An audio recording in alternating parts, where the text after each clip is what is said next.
Live from the broadcasting house here in the county of Nairobi, we are 18 days to the general election. Good afternoon. This is KBC Lunchtime News. My name is Njue, and my colleague on the sign language interpretation today is Wangeshi. We have a lot lined up for you. We are also live on all our social media platforms, Facebook, YouTube, and also on Twitter.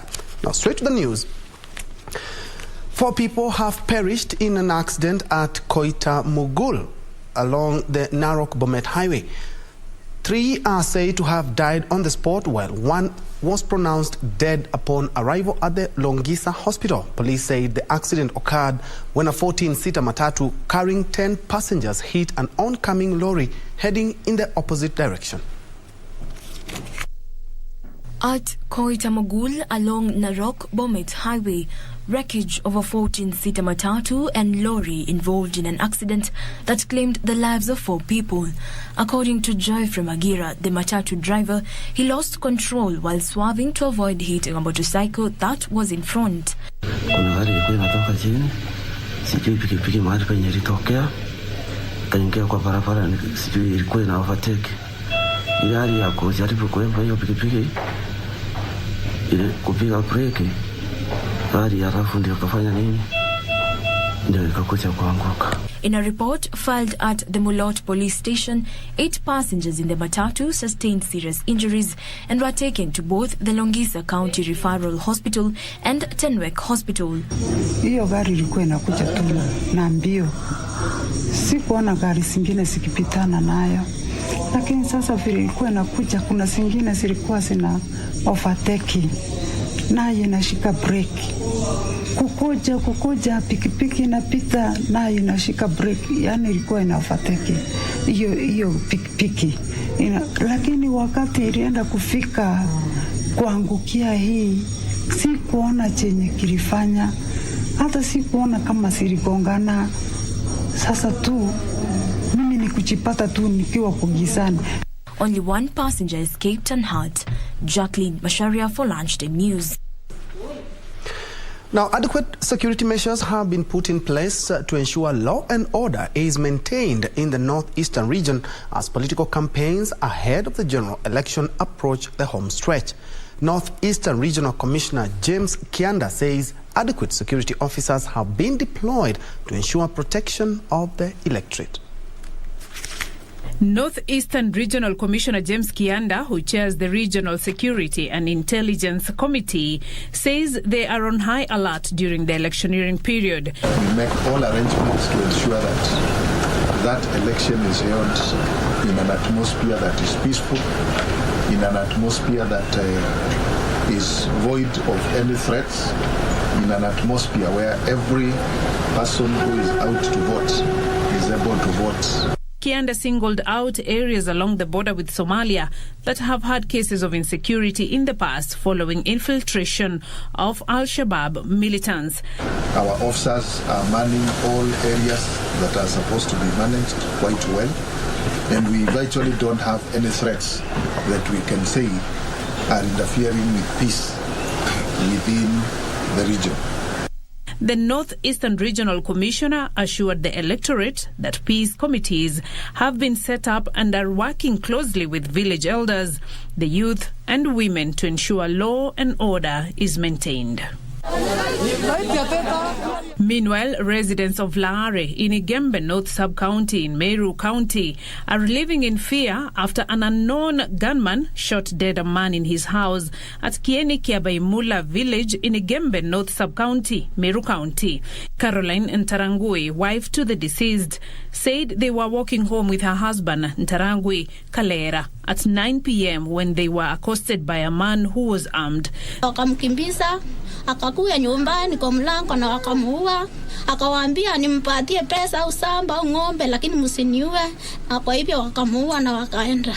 The residents say the cases of insecurity have been rampant in the area and are now calling on the national government to intervene. Kwa hivyo naomba serikali tuangalie vizuri sababu hapa kama mita 300 hivi na hakuna askari aliyetokea mpaka wakaja kuchukua maiti peke yake. Sasa kwa hivyo hii ni fedheha kubwa na serikali tuangalie sababu kama mtu anauawa karibu na police station na ni aibu kubwa sana.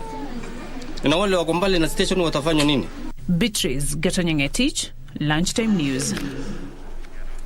Moving on, a section of leaders drawn from Kericho County say they will move to the Court of Appeal to protest a ruling by the Kisumu High Court on a 5,000-acre parcel of land which has been under dispute by the two counties. They are now claiming that the ruling was a hurried process, questioning how the matter went through the court without the county of Kericho being involved. According to Kericho Senator Njue, the registry says the land is registered under Kericho County. Sisi bado tunashuku vile oda hiyo ilipeanwa. Sababu shamba hii sisi tunajua iko katika county ya Kericho. Ukiangalia ile namba zake zote mbili ziko registered katika land office ya Kericho. Kwa hivyo kimahakama na kisheria kama kungekuwa na kesi yoyote, kesi hiyo ilifaa kufanywa katika county mahakama kuu ya Kericho. The leaders in a meeting with the National Land Commission resolved to embark on a 3-day fact-finding mission over the court ruling. Senator Njue said Bogo and Koguta are volatile areas and the issue should be handled carefully. Ukifanya uamuzi wowote kwa sasa, huenda ukaleta hisia mbalimbali na ikaleta mchafuko. Kama wale wakaaji wa hapa mnajua, mara mingi kukiwa na uchaguzi huwa kuna shida hapa. 2017 tulikuwa na shida, 2013 na hata saa nyingine bila siasa.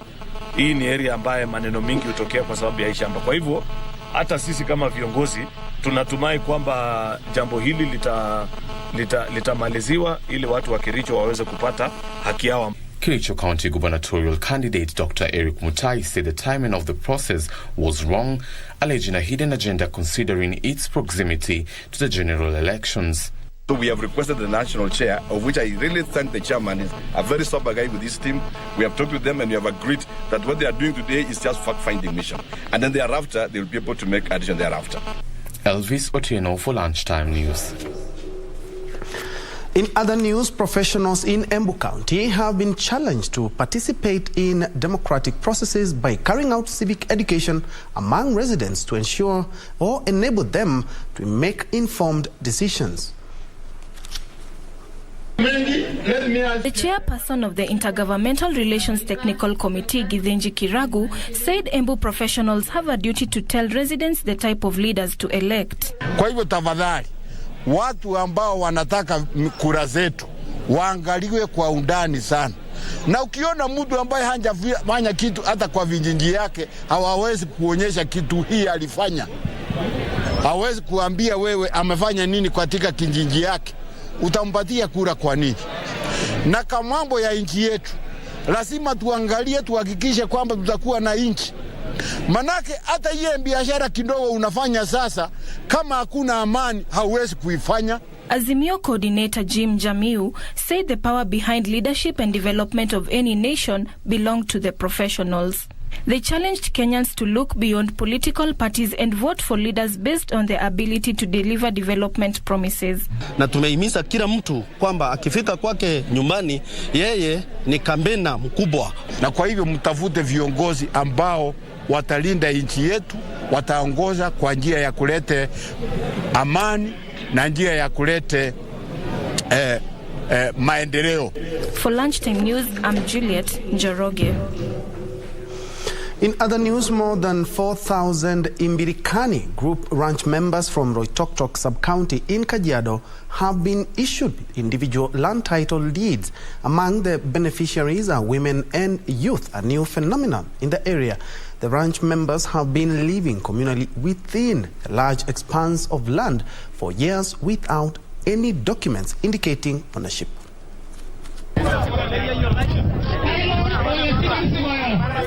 After the vast land subdivision was fast-tracked by the Kajiado County Government and National Land Registry, more than 4,000 Imbirikani Group ranch members can now legally claim ownership of land. Each member has been allocated 13 acres. Juu tangu ipatikane uhuru katika nchi ya Kenya, hatujawahi kuona title kwa macho yetu. Leo ndio siku ya kwanza sisi wakazi wa Imbirikani kupokea cheti miliki za shamba zetu. Kwa hiyo tuko na furaha isiyo na kifani. Na tunasema kwa serikali ya Uhuru Kenyatta, tunasema asante kwa sababu ya mwelekeo uliotoa ili kila mtu apate cheti miliki ya shamba lake. For the first time, women and youth in the area have also benefited, and dozens of acres have also been set aside for wildlife conservancy. Nafurahi na napatia hii komiti ya Sandi na gavana na namwambia asante sana. Bali mimi nimetoka, Mungu tu anajua. Mimi anafurahi, mimi anaombea Mungu akufutisha. Mpaka saa hii mimi amepata uhuru, boma yangu kama akati iko mimi hakuna uhuru, saa hii imepata. Kajiado Governor Joseph Lenku reiterated his administration's commitment to avert land ownership wrangles. Ole Lenku also noted that during his 5-year term in office, more than 30,000 ranch members have been issued with individual title deeds. He urged beneficiaries not to dispose of their land, but use it to empower themselves and also preserve it for future generations. Leo pia tunasherehekea milestone sehemu ya Mbirikani Group Ranch wanapopeana title deeds zaidi ya 4,000 kwa members wao. Na mimi ninajua italete baraka kubwa siku za usoni, na ingawaje kunaweza kuwa na changamoto kidogo ya uzaji wa ardhi, haitakuwa na usawa na ile utajiri ardhi italete. Reporting for Lunchtime News, I am Bessa Kuria. And from land to health matters, where health stakeholders in Kakamega County have urged community health workers to fully utilize the electronic community health system in efforts to streamline the delivery of health services in the county. County health administrators say the system will ease monitoring and evaluation of community health workers as well as training. The system will also ensure timely report filing by eliminating delays associated with travel costs. Reporting tukitumia mtandao kwa sababu time taken maybe for reporting it will be short. Then from the CHA supervisor where she sees and the subcon CHS is able to gauge. Leo CHU fulani ameenda kazi ama hajaenda. Leo CU fulani imeripoti ama haijaripoti. So si lazima aende huko ama apige simu ama aite CHV. She can be able to control what is happening at community level from the desk ambapo anakaa. And still on health, stakeholders in reproductive health have called for extensive public engagement in the formulation of policies on sexual reproductive health and rights. They say that lack of proper civil education has led to increased cases of teenage mothers, a situation that has led to a decline in quality of life among those affected. On Wednesday, Kenya celebrated the appointment of Dr. Anne Kehara as the first African woman president of the International Federation of Gynecology and Obstetrics. The need for proper civic education for teenagers and youth on reproductive health was emphasized in a bid to empower them in making informed choices. When I was thinking about this, it was because I didn't think abortion should be a birth control. But the thing is, when we budget for contraceptives, we put so little money. When it comes to civic education, we don't want to go out and say it, that there are means and ways. And this is the key word. Inform, educate, communicate, give choice. Let her decide. And then give the highest level of care. Lack of adequate information on the available family planning options, such as the use of contraceptives, was blamed for the increase in cases of teenage mothers. Players in the reproductive health sector say they have been sidelined in the formulation of policies that directly affected their field. I've been in meetings, and many others, we have been in meetings with the Ministry of Health regarding the reproductive health policy, which was launched 2 weeks ago, to a lot of fanfare. It was not funny at all to see that reproductive health policy being launched, because it was moralistic, it had none of our input, and we are also going to give a press statement about that. They say that it is necessary to pool resources and ensure all players are allowed to play their part in order to attain primary health care, which is a component of the universal health coverage. Elsewhere, stakeholders from peace-promoting organizations and government institutions are proposing the closure of alcohol-selling outlets during elections to prevent politicians with bad intentions from enticing young people using the intoxicating drinks. At a forum that brought together young people in Eldoret, participants were encouraged to be agents of peace and to resist being conveyors of messages that could incite unlawful conduct. Those in attendance cited drugs and alcohol abuse as some of the things that lead to incidents of violence during political campaign rallies.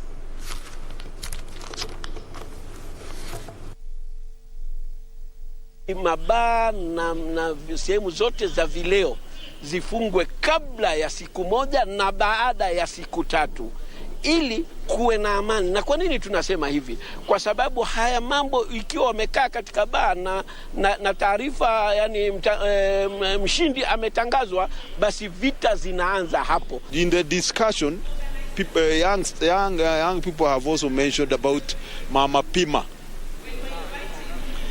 We will ensure even those areas won't be operational that day, so that we ensure we will be dealing with a sober citizen. Kama shirika tunaunga kuweko na utulivu wakati wa kuamkia siku ya kupiga kura, ili tusije tuwe na visa ambavyo vijana wanalewa, wanapewa pombe na wanasiasa ili kuenda kuleta rafsha wakati wa uchaguzi. Ukitumia pombe, ukitumia bangi wakati kama huu unatumika rahisi.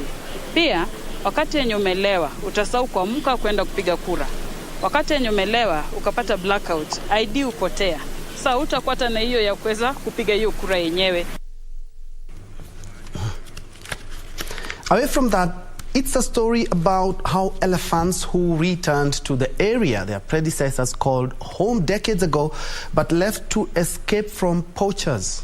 All this captured on a documentary that was screened to an enthusiastic audience at the Alliance Française on Tuesday night. On our cinemas and theatre, we do focus on the elephants of Selenke. Take a look.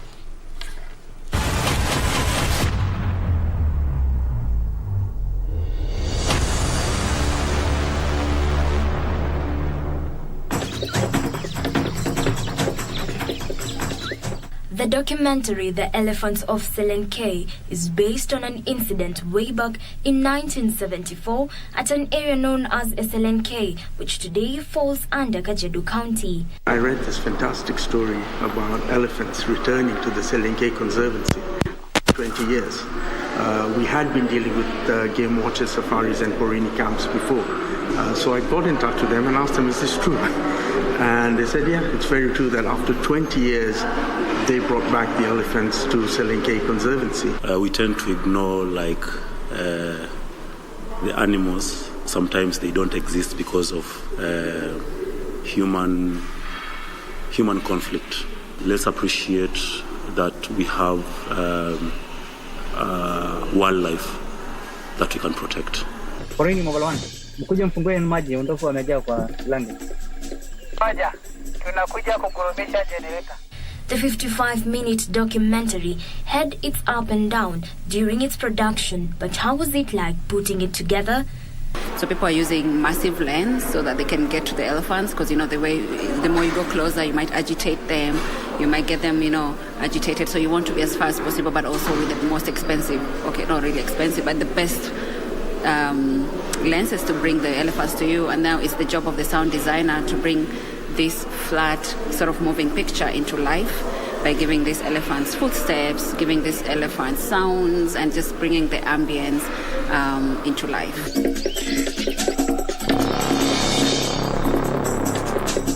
People take an initiative. We can right the wrongs we've done in terms of environmental degradation, in terms of habitat loss.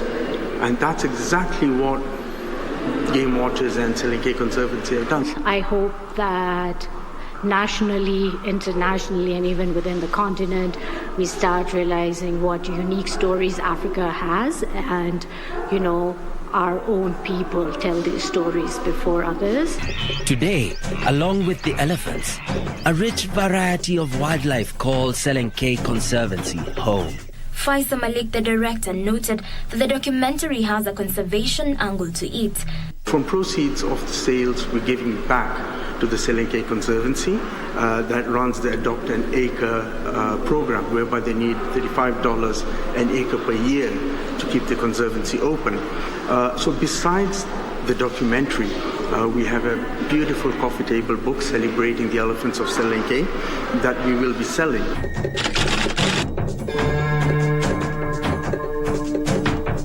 The documentary is embracing a unique distribution method. Basically what happens is you take your smartphone, point it to an image in the book, and it instantly plays a video.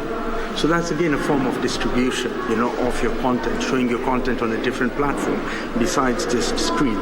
As an age-old African proverb states, return to old watering holes for more than water. We really never used to appreciate things like sound design, color grading, recording Foley.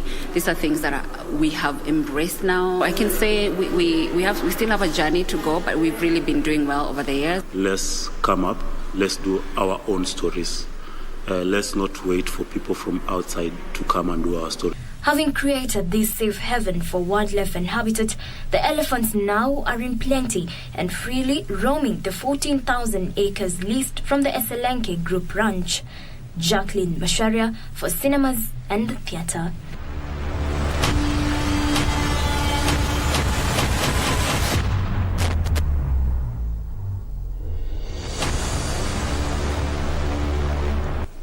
An interesting read, and especially for nature conservers, made right here in Kenya, telling the Kenyan story. Further afield, Sri Lanka's Ranil Wickremesinghe has been sworn in as president amid hopes that he will pull the country out of its economic suffering. The 73-year-old took his oath at the tightly guarded Parliament complex on Thursday. Ranil, the former Prime Minister, is seen as deeply unpopular with the public, but some protesters have said they will give him a chance. Sri Lanka is currently in the grip of mass unrest over the ongoing economic crisis. Many blame the Rajapaksa administration for mishandling the crisis and see Wickremesinghe as part of the problem. There were few demonstrations in the streets the day after Wickremesinghe won the parliamentary vote. However, security remains tight around government buildings in the capital. Wickremesinghe won a strong majority of the vote from lawmakers, with the backing of the ruling party Sri Lanka's People's Front. Meanwhile, there is no intelligence that Russian President Vladimir Putin is unstable or in bad health, the director of the CIA has said. There has been increasing unconfirmed media speculation that Putin, who turned 70 this year, may be suffering from ill health, possibly cancer.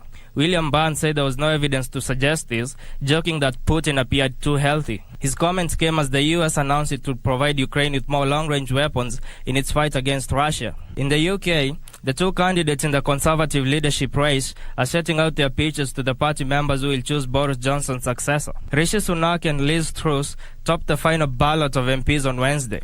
Writing in the Daily Telegraph, Sunak promised that he would introduce a set of reforms as radical as the ones Margaret Thatcher once drove through in the 1980s. In the Daily Mail, Truss promised tax cutting, enterprise boosting, and business-friendly conservative policy. Reporting for Lunchtime News, I'm Daniel Mugo. Very well, at about 25 minutes past the hour, we are taking a quick break, but when we come back, I'll take you through a couple of more stories, and then we will head to the sports news and know what is happening in Oregon for the World Championship. Let's have that break, then we'll be right back.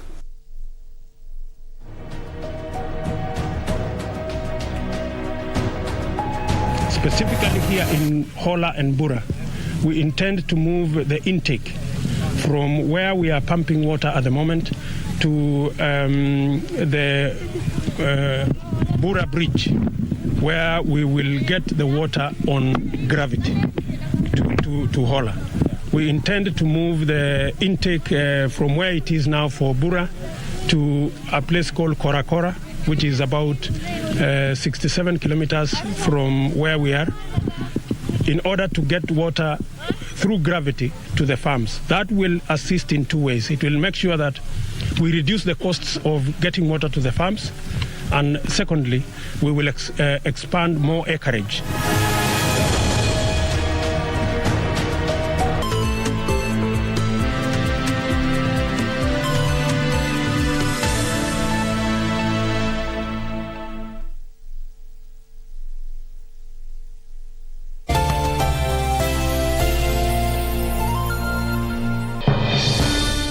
shall legalize weed. Professor George Luchiri Wajakoya of the Roots Party. Semeni Babakea. Raila Amolo Odinga of the Azimio la Umoja One Kenya Party. Unajua mimi sina pesa ya serikali ama ya kashfa. David Mwaure Wahiga of the Agano Party. And tunasema kazi ni nini? William Samoei Ruto of the Kenya Kwanza Alliance. Presidential Debate 2022. Do not adjust your sets.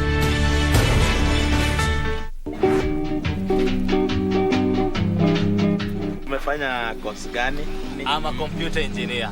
Computer engineer. Yes. Amesoma. Sasa kama yeye ni wito, mimi ndio mama, mimi ndio baba. One week to the wedding, msichana anakuja, analia nini? Sipati kijana. Unasema unaishi wapi kwanza wewe? Kileleshwa. Kileleshwa. Mimi nishikanyanga Kileleshwa. Hata unajua Kileleshwa ni wapi? Wewe mzee. Mimi nilikuja na account nikafalisha mtoto wenu aolewe. Sasa pre-wedding nani alienda nayo? Na wewe ndio ulikuwa treasurer. Alikwambia anaitwa nani? Brian Matisia. Lakini amekwambia yeye ni nani? Peter Musa. Wewe mama. Nebukadneza na Habakuku ni sisters. Basi hawa ni marafiki ya wajuani. Hawatakuona. Hapo yote ni yako naye. Haya. Kijana, he has broken the heart of my daughter. Do you have a news story to share with KBC? Get in touch swiftly on email news@kbc.co.ke or call 0723-892-654 or 0734-780-124.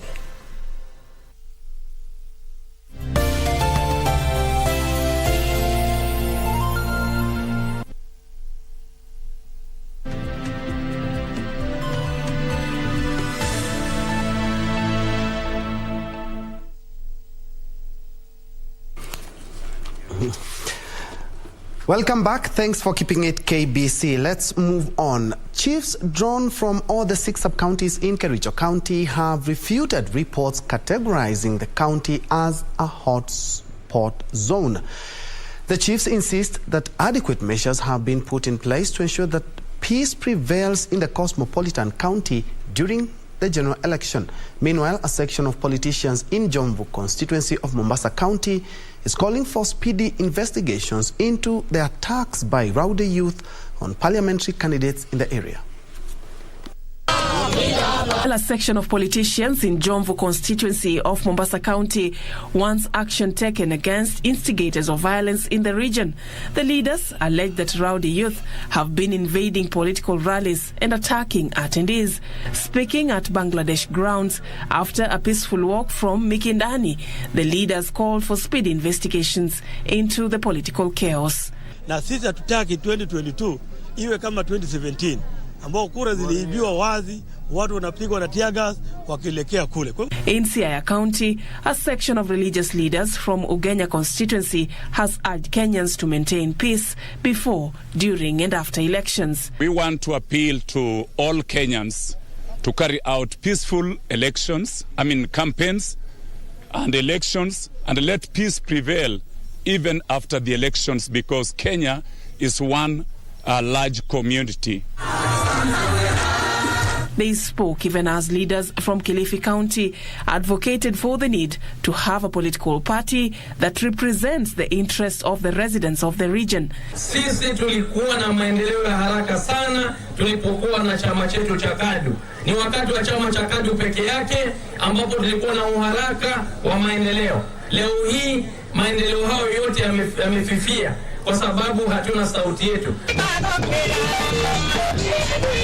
And a group of residents in Isiolo County, drawn from the Gikuyu community, has pledged to rally behind Jubilee Party candidates for the positions of governor, senator, and woman representative. Yule mtu ambaye anaweza ensure kuna inclusivity na kila jamii inakuwa recognized, yule anaweza kutushirikia, si mwingine ni Governor Kayori.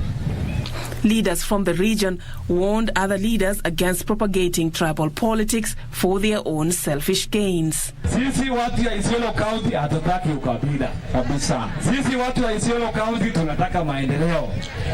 Sisi watu ya Isiolo County kabila yetu inaitwa Isiolo County. Safin Acheng Oma, Lunchtime News.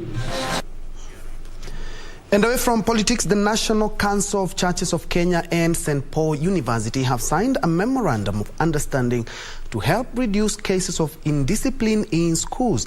The initiative will see both institutions collaborate to advance joint research and consultancy on issues shaping social and political behavior in the country. The National Council of Churches of Kenya said that cases of indiscipline in schools can be contained if every institution employs a chaplain. NCCK General Secretary Reverend Canon Chris Njue said they will collaborate with St. Paul's University to train chaplains who will be deployed in all schools in order to counsel learners. Njue said they have the noble duty as churches to contain indiscipline in schools, which cost both the government and parents millions of shillings annually. And the church recognizes the place of scholarly work, the place of research and development. And since St. Paul's has done this for over 1 century, we want to work together to make sure that what the church is doing in terms of training of its pastors and priests is done well within an ecumenical institution such as St. Paul's. St. Paul's University Vice-Chancellor, Reverend Professor James Combo, said the institution will do its part in ensuring the project achieves its intended objective. For Lunchtime News, I'm Cheryl Abade.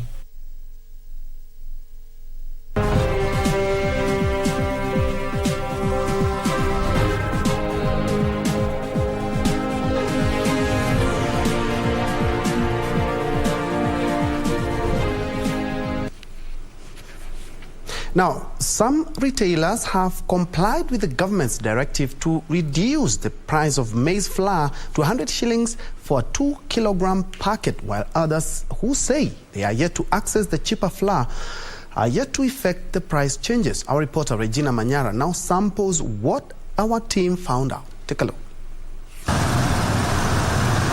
Mimi nimekuja kuchukua hapa kwa supermarket, Hetia supermarket, kununua unga kukula. Jana tutoa na president directive kwamba huu unga itaremuka to 100 Kenya shillings. Tunaona zingine like Jogo is 208, hostels unga iko 238, which are surprised. Sasa tunashangaa ni wapi tunaenda na wapi. So still the government with the millers, they are working with the negotiations. We have also engaged our headquarters, the purchasing department. Right now, I've just talked with them. And end time we are expecting price drop of the maize. So they have to charge us with a great note so that they can lower the price at which they had sold at the flour previously. So once that one is effected, then probably in the course of the day, the prices will be dropping. Because at the moment what we have is just only one brand, as you can see. These others, we have charged back our suppliers. So the next supply we are expecting probably will make the prices go down. Nataka kushukuru serikali kwa sababu imeconsider kilio cha wananchi na wametupunguzia unga, but unfortunately ukienda kwa maduka ama supermarkets bado unga haijapungua bei. Kwa mfano saa hii natoka Naivas hapa Mwembe, hapa Posta, nimenunua unga ya sima ambayo imeshuka kutoka kwa bei ya 230 mpaka 198. Tulikuwa tumesumbuliwa na wateja sana, maanake wanangoja unga wa 100, unga umefika 230, lakini sasa tunasema ni asante sana kwa rais wetu, unga umeweza kutufikia jana. Ningeomba kwamba wa just na ile price rais alisema jana, so that iko effective, like kama ni 100 throughout the country. Na kwa maduka bado tutateseka, unga uko gali 200 mfuko na 220. Na hapa tuliposimama ni eneo la Tuskys Kilifi. Bei ya unga kiukweli inaumiza mwananchi wa kawaida, manake 200 kuna wengine hata kazi hawana. Sasa hiyo pesa ya kununua unga inakuwa ni ngumu. Maisha inaenda maisha mbaya. Niko na njaa sasa mbaya sana. Sijakula kitu. Waache kuangusha unga juu, tuko karibu kufanya uchaguzi. Kwa hivyo mimi naomba serikali iache mzaha kabisa. We definitely hope that the 100 shillings price will be effected across the country to give Kenyans a reprieve. Elsewhere, hotels in the Mara are recalling employees who had been laid off due to low business occasioned by COVID-19 disruptions as bookings increased during the wild beast migration. Kichwa Tembo manager James Shege says bookings were impressive for the first time since the COVID outbreak in 2019. Beadwork traders are upbeat that business would be good this year, while tourists are eagerly awaiting to witness the wild beast migration.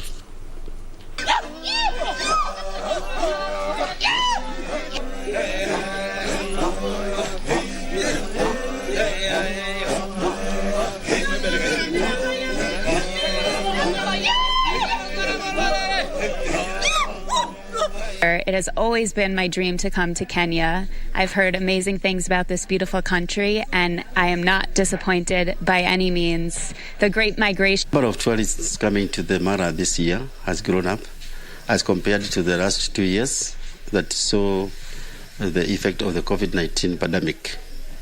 Occupancies are looking great all the way to October, and we are hoping and praying that it will continue all the year round.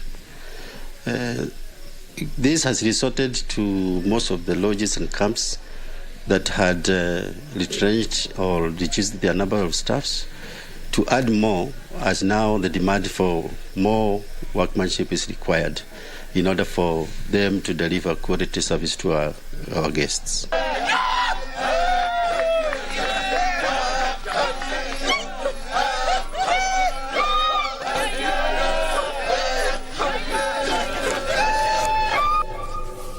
Some good news from the tourism sector.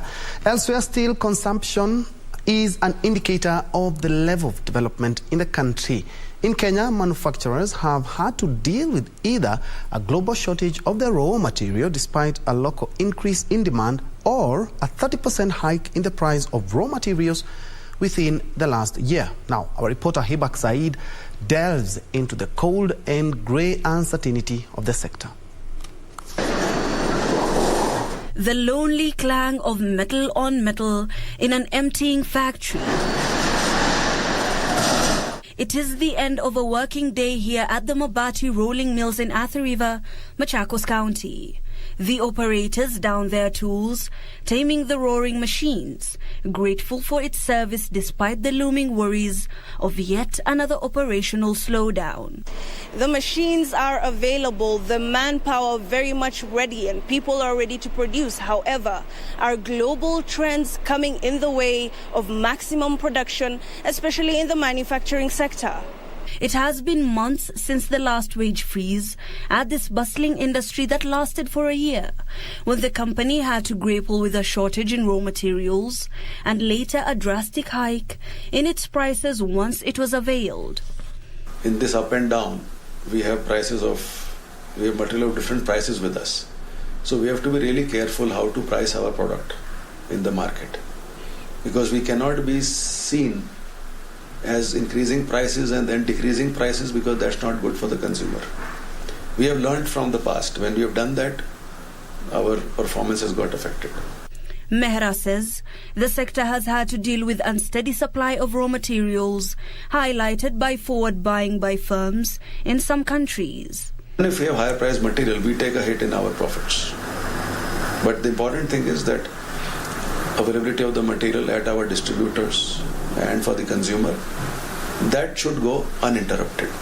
He says even though the company retained all its workers, it had to freeze wages as well as navigate the challenge of price moderation, which was a delicate balance between shielding customers from the market forces and protecting its bottom line. With the global economic environment improving, officials hope the grey fog will continue to rise from this plant, with good tidings to the construction industry and its shareholders. But now we are able to get material. Prices will also stabilize. And if things go well here, then we should see a better second half. As the world heals from the pandemic, steel manufacturing players are very hopeful that maybe the production might go back to pre-COVID levels. Hibak Said for KBC Channel 1. Moving on, Makueni County government officials are urging farmers to tap runoff water for irrigation. The county has signed a memorandum of understanding with Dutch-based firm Meta on the Green Roads for Water initiative in a project that will see water channeled from the roads and directed to farms through trenches and terraces for irrigation. Demand for water increases due to population pressure and dwindling supply. Adequate water management and allocation is of high importance, especially for the arid and semi-arid lands of Kenya. The county government of Makueni is now looking to use runoff rainwater from roads to irrigate farms. The initiative incorporates water management and regreening in the design and construction of roads. Roads are designed to collect water and channel it to storages or applied directly on the land. The continuous sensitization and training of the local community, we have had positive impact from the response, the positive response whereby the community have accepted this program, and we are seeing the benefits of this program. The farmers lauded the move, noting that their income from the farm produce was much higher than the income from their previous employment means. To utilize yale maji tu ambayo huingia kwa mvua, yale ya pale kwa shamba yako yashike yale maji, yasitoke hata tone nje. Sana. Kwa mfano hapa msimu uliopita kulikuwa na kiangazi tu, sio watu wengi walifuna, lakini ukiangalia kama hapa kuna hiyo shirika tunauzia, tuko na hiyo shirika yetu tunaita Mekima Farmers ambao ndio inauza kwa export. Tumeuzia kama mimi sasa nimeuzia katroni 569 ya apple na katron 15 ya ngo. These low-cost techniques implemented by farmers show how much benefit road water harvesting can have for each farmer. The farmers further added that they were able to get sustainable harvests throughout the year despite inadequate rainfall. Besides increased production, road water harvesting saved their time, money, and effort to access water on the farm. Maji ya barabara inasaidia sana. Mvua ifike, unapata mmea huo umenawiri vizuri, mvua inakuja kuendeleza. Njue for Lunchtime News. Hospitality industry players have rolled out the Tembea Tujenge Afrika Mashariki marketing campaign in efforts to encourage cross-border tourist activities and boost arrivals. The aim is to market multi-country tourist packages through local influencers in each country that showcase simulated experiences. Domestic tourism has been gaining momentum through the launch of marketing campaigns and initiatives aimed at stimulating tourist activities. The Tembea Tujenge Afrika Mashariki campaign involves tourist inflows from Uganda to DRC Congo, Rwanda, Tanzania and Zanzibar, Burundi and eventually South Sudan. In any business, whether agriculture, tourism, you should always look at the sustainability aspect. So Tembea Tujenge Kenya, the vision is to ensure that Kenyans build their own country through touring their own country and at the same time stimulating the economic growth. Some of the activities lined up during the 4-day expedition include the African Rally Championship in Arusha. The campaign targets both private and public sectors, including tour operators, travel agents and hotels to partner. Elsewhere, support to women-owned and women-led businesses under the Affirmative Finance Action for Women in Africa received a shot in the arm following the accreditation of the African Guarantee Fund. They need to move from the informal sector to the formal sector. This is our battle. They are already there. Because sometimes we tend to think that, okay, we need to go and train them, we need to they are already in the business. The Affirmative Finance Action for Women in Africa initiative bridges the financial gap for female entrepreneurs by leveraging on financial instruments. Kenya has the third highest rate of financial inclusion for women in Africa. When it comes to social impact, a study was conducted by the World Bank, and then they realized that women, they reinvest 90% of their income in their family.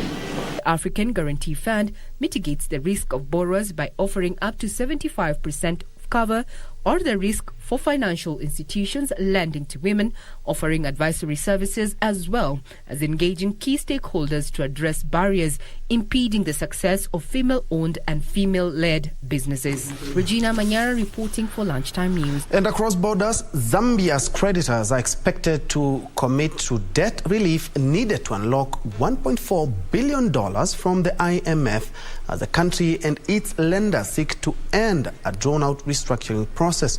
Zambia's bilateral creditors agreed to release a statement on their position sufficient for the International Monetary Fund's IMF board to sign off a $1.4 billion 3-year program. Here are the details of this and other stories from across the continent.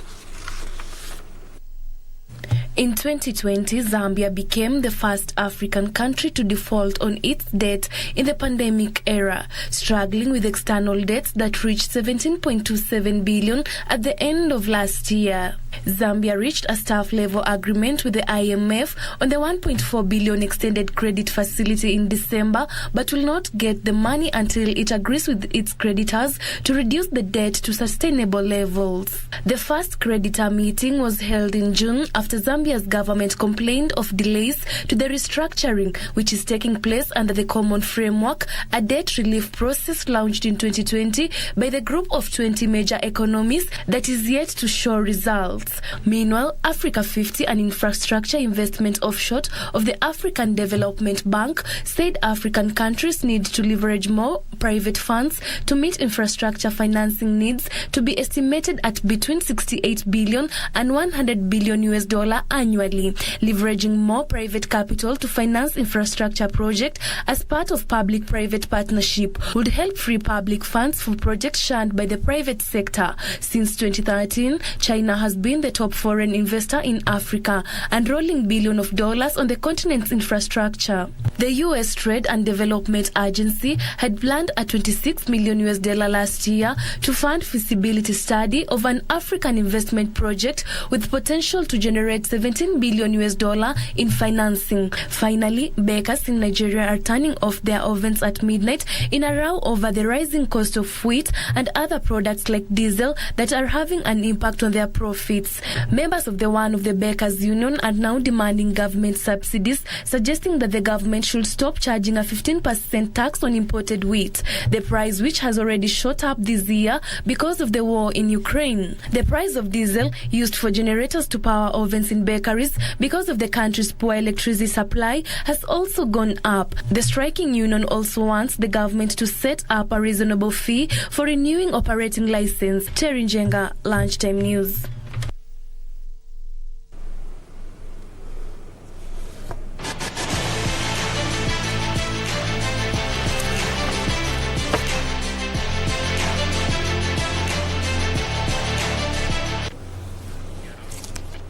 It's time to play now, and we begin with the World Athletics Championship in Oregon, United States. It was yet another disappointing morning for Kenya at the World Athletics Championships in Oregon, United States, as her only flag bearer in the women 3,000 meter steeplechase, Cepheline Chespol, missed out on a medal, finishing 13th in the race won by Kenyan-born Kazakhstani Nora Jeruto. Sasa sikuwa najua kama nitakimbia kwa sababu nilikuwa naumwa na goti. Kosta yangu nimaliza hits. Nikasikia magoti, lakini sasa hakuna visho. So nashukuru nimekimbia nimemaliza. Kwa sikuwa natarajia kama nitamaliza kwa nikiwa ilinishinda kabisa. Yeah. Na kuna fizo ambaye alikusaidia? Tutapambana tulete wote. Ingawa si rahisi lakini tajikaza. However, Beatrice Chebet, Margaret Chelimo and Gloria Kite all qualified for the 5,000 meters final. Tunashukuru Mungu tumeshaingia finals. Tunang'ang'ana kuleta medali tu, tuombe Mungu tuingie brackets ya medal. Si rahisi, final si rahisi, but niko ng'ang'ana. Kwanza mimi ni first time yangu kukimbia kwanza semis alafu finals. Mimi huwa nakimbianga tu finals once. So wacha tu hopes mambo mazuri mbele, hatuwezi sema hatuwezi tutaleta medals, ama tunataka kungangana tuone tuko 2 brackets ya medal. It's all about tactics, and I think everyone was playing safe. Even though it was slow, everyone never wanted to pan, for tomorrow, Tomorrow is going to be the toughest semi-final, more than even the finals. Yeah. What can you... Compared to 2019, we haven't been posting quite impressive results, but we have hopes in the 5,000 meters. Back home, the Cadets and Juniors Africa Judo Championships 2022 began today at the Kasarani Stadium with Kenya's David Katana beating Bernard Kaiden of South Africa in the 55 kilograms and under category. Christine Wekesa, however, found the going tough, easily conceding to Luamba Rosa of Angola in a match that left the Kenyan breathless. The 4-day championship that has attracted about 28 teams will end on Sunday.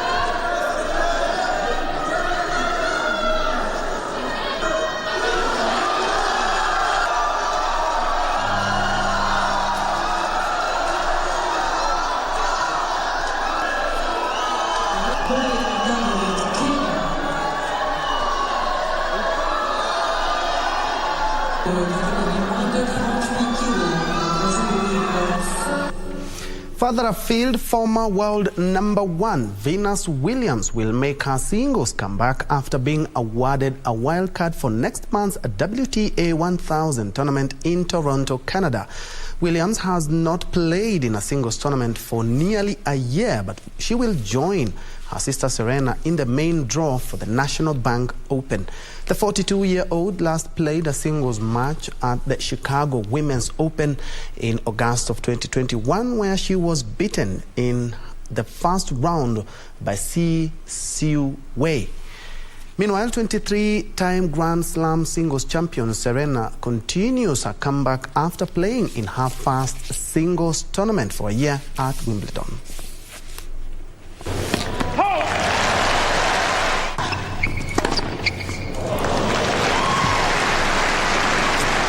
Return. Lunchtime news, but not all the news we had, because you can check out more news on our social media platform and also on our website, that is www.kbc.co.ke. My name is Njue, and Wangeshi has been our sign language interpreter for this live newscast. Have yourself a wonderful afternoon.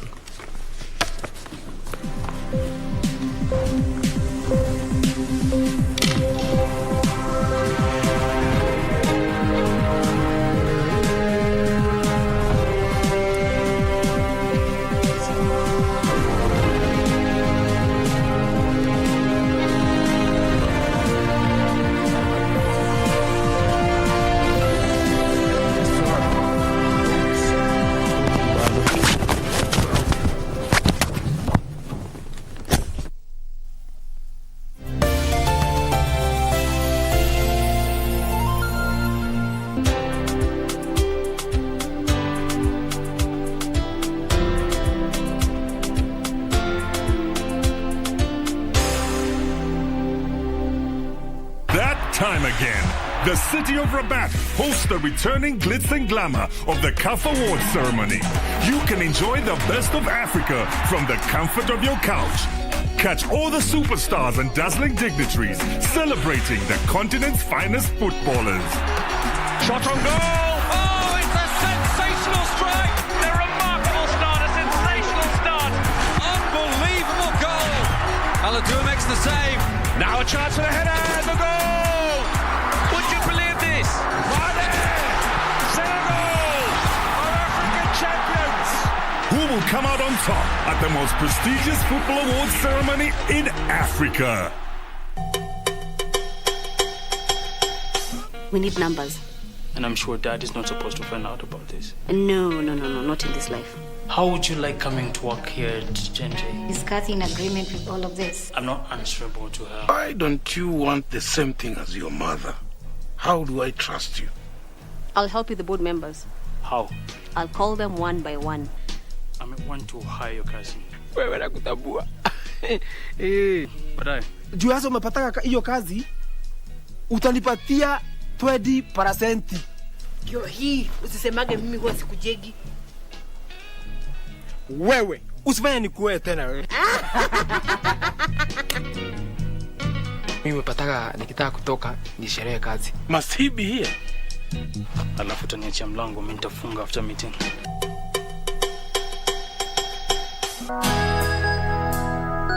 Finally,